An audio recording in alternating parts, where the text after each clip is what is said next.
My name is Andrew DiPaula, and I've made a documentary on gun control. A documentary on gun control.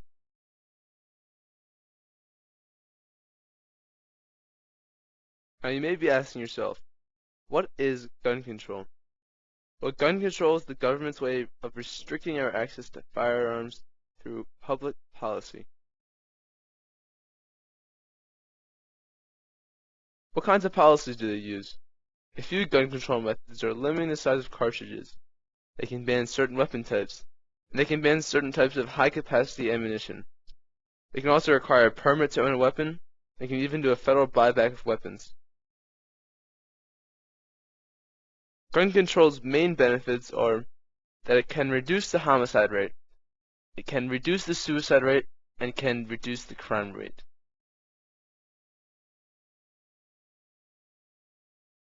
Unfortunately, there are a few negatives of gun control as well. Gun control will leave citizens unarmed against potential attackers. If citizens don't have any weapons, then how will they defend themselves against potential armed attackers? Also, gun control does not necessarily reduce the crime rate. It can sometimes, but it won't always. Gun control also takes away from our Second Amendment rights to bear arms. Too much gun control will make it nearly impossible for anybody to buy a weapon. It is also very costly to implement, and will only affect those who register their weapons. Many individuals will not register their weapons if they hear of very strict gun control laws. The first current events article I researched was on Australian gun control. This article, published by the Washington Post, discusses John Howard's major influence on gun control policies in Australia and their effectiveness on decreasing or increasing the homicide and suicide rates in Australia. John Howard was the Prime Minister of Australia from years 1996 to 2007. He passed major gun control bills in 1996 in response to a Tasmanian massacre that left 35 dead. This bill has been regarded as one of the most severe gun bans and gun confiscation programs in history. These gun control laws banned all semi-automatic and all automatic rifles, and every type of shotgun in Australia. The bill also instituted a mandatory buyback program for all of these newly banned weapons. The government began buying thousands of weapons from Australian citizens. About 640,300 firearms were taken from Australian citizens and confiscated. As shown in my graph, the years following the Australian gun ban were very rough. Crime spiked. Armed robberies increased by 69%. Assault with guns increased by 28%. Gun murders increased by 19%. And home invasions increased by 21%. The only positive of this Australian gun ban is a decrease in suicide rate, resulting in, on average, -2 suicides per 100,000 Australian citizens. Why was this gun ban so very unsuccessful? The weapons that they were confiscating were those they knew people owned. John Howard should have realized that no sane criminal would register their weapon and turn it in. They're already breaking the law once, why not break it again? The ban would actually make it easier to commit a crime.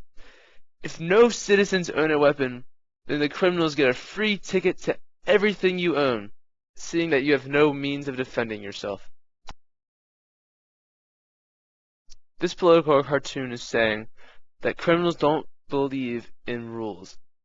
Just because it's a gun-free zone doesn't mean they're going to. The upcoming video is on an interview with Joe Biden and his view on gun control.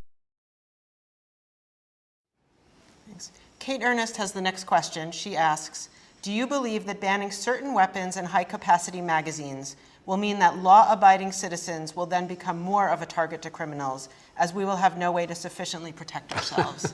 That was Is a this parent- sentiment that came up is again this and Parents again. Magazine? It is. I have Parents Magazine at home. I've never heard anybody in Parents Magazine ask these kinds of questions, but I'm delighted to answer them. First of all, the idea that, repeat the last part of the question, please. So she's asking if a ban goes into effect on certain kinds of weapons and high-capacity magazines. And what's her name? Kate. Kate, if you want to protect yourself, get a double-barrel shotgun, have the shells, a 12-gauge shotgun, and I promise you, as I told my wife, we live in an area that's wooded and somewhat secluded. I said, Jill, if there's ever a problem, just walk out on the balcony here or walk out, put that double-barrel shotgun and fire 2 blasts outside the house. I promise you, who's ever coming in is not going to, you don't need an AR-15. It's harder to aim, it's harder to use, and in fact, you don't need 30 rounds to protect yourself. Buy a shotgun. Buy a shotgun.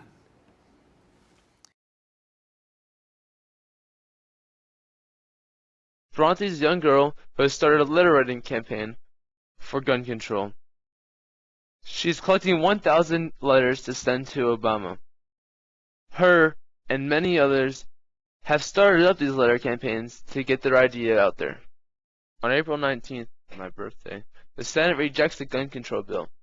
This law would have required universal background checks for all firearms sales.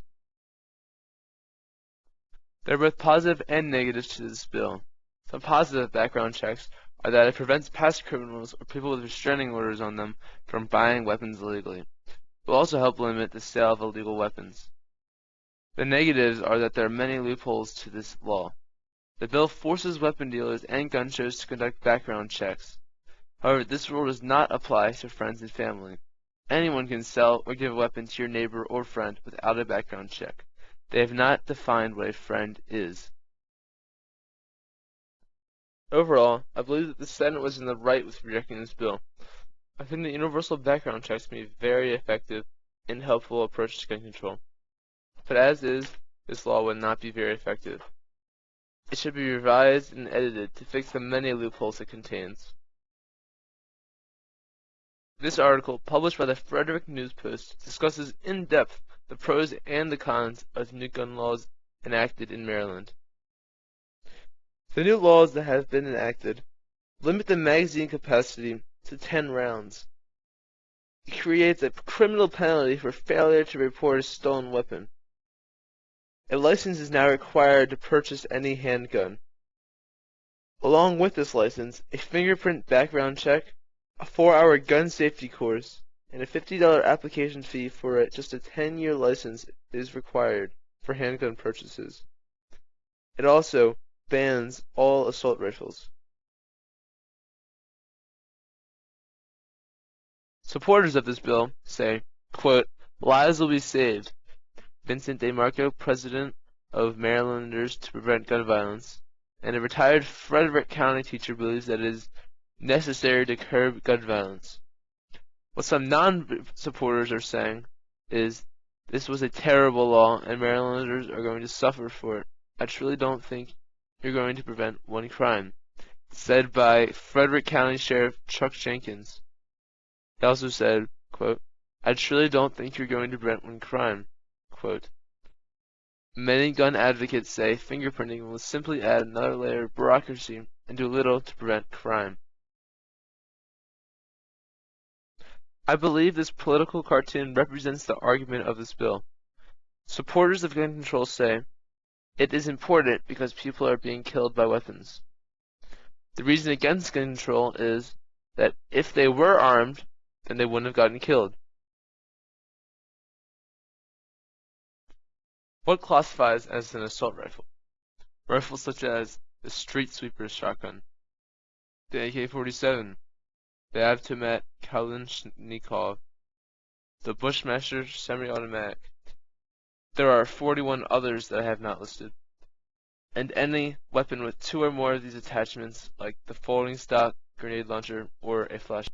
Frustrated firearms instructors started leaving Maryland after the gun laws passed. Because of the new 4-hour training courses now required, instructors will be even more busy than usual. Tepper said his club offers training in hunting and basic firearm handling.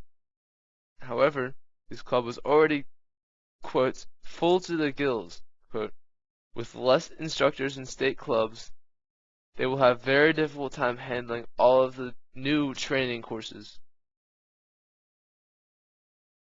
Before this bill was passed, a big issue was straw purchases. Straw purchases are defined as a criminal act in which a person who is prohibited from buying firearms uses another individual to buy a gun on their behalf. Criminals would either ask a friend to buy them a weapon, or they would falsify their identity and buy it themselves. The new laws closes both loopholes. Requiring a fingerprint to buy a handgun stops people from falsifying their identity. This is because their fingerprints are in the system. And buyers will be less likely to make straw purchases if they have to use their fingerprints and are required to take a 4-hour training course. Research shows a 68% decrease in gun trafficking in cities that require a permit to purchase a weapon. A poll conducted by Goucher College indicates that 83% of Maryland residents support requiring a license for handgun buyers.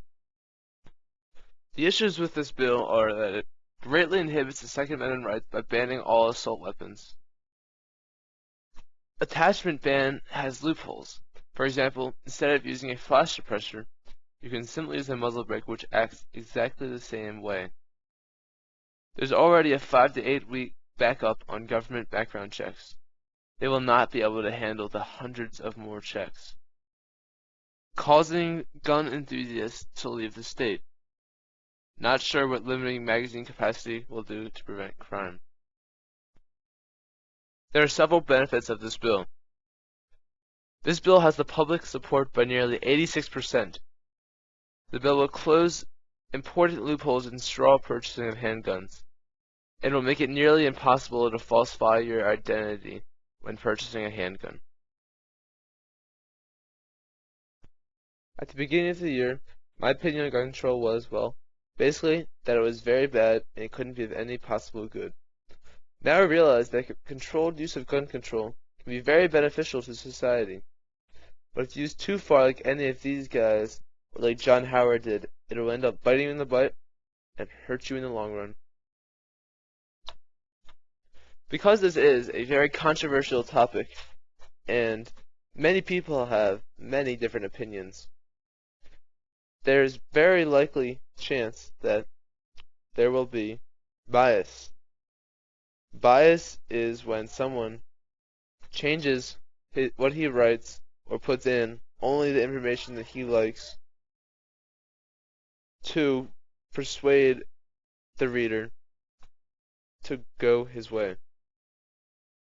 And some of the articles I had most likely had some bias in them, because if a person who is a strong proponent of gun control read it, it would be very different than someone who is very much against gun control.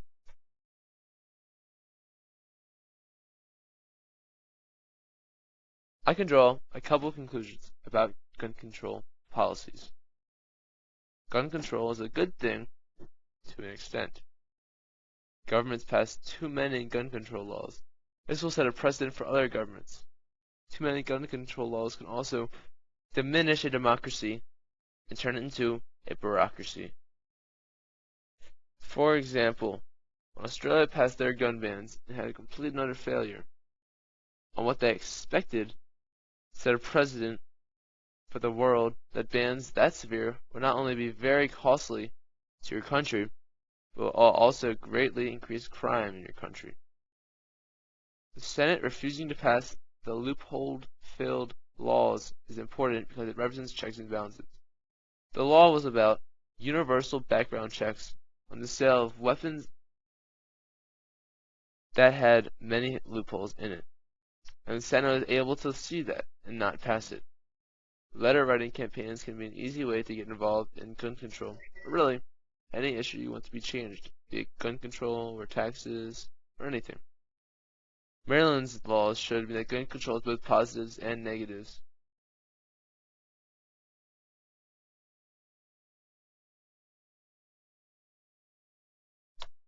Now you may be asking yourself, why should we care about gun control?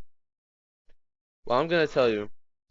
The answer is that gun control will affect you, no matter how much you think it won't. In the future, if there is nothing done to prevent it, there will likely be many, many, many more gun control laws passed. If this gets out of hand, there will be no way to stop it. You want your future kids to be able to go out, go shooting, be safe, have fun, then you should care.